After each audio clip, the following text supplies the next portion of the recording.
just talk first about the season in general. What are kind of the expectations for the Eagles coming in? The expectations are high. I'm going into my third year. I feel like we have everything in place.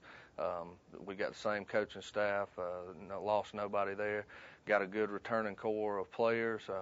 They were young and they played, as youngins. Now they're going to get their shot, and I think it's going to be a very fun season. Now, you lost a close game in the playoffs last season. How does that kind of emotionally, does that carry you into this season to kind of get ready? Yeah, I think it does. Like I said, we had a lot of young guys playing last year, and for them to lose that game the way we did, and at the time it was depressing, but we've used it as a motivating factor, and we feel good about where we're at and where we're going, and we're hoping we can go on past the second round this year.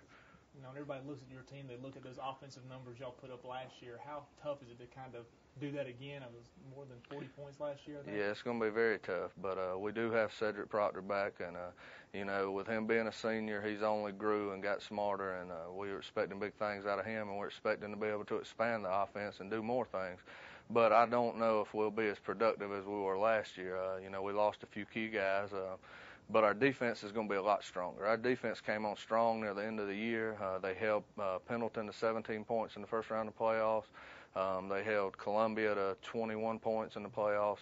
They played tremendous, and we really think they're going to be our backbone. We got 8 returning starters on defense.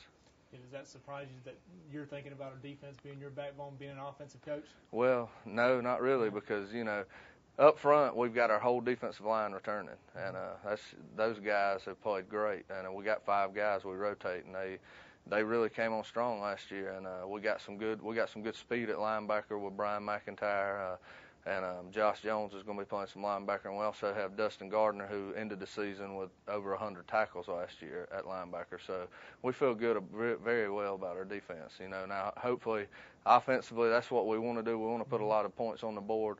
But I think we're going to get more opportunities to do that this year, because I think we're going to have more 3 and outs, as good as our defense is going to be. Let's talk a little bit quickly about the region. Tough region, as always, coming back. Yes, very, very tough. Woodruff's going to be good. We've seen them in 7-on-7s this summer. Broom's going to be good. I've heard a lot about them.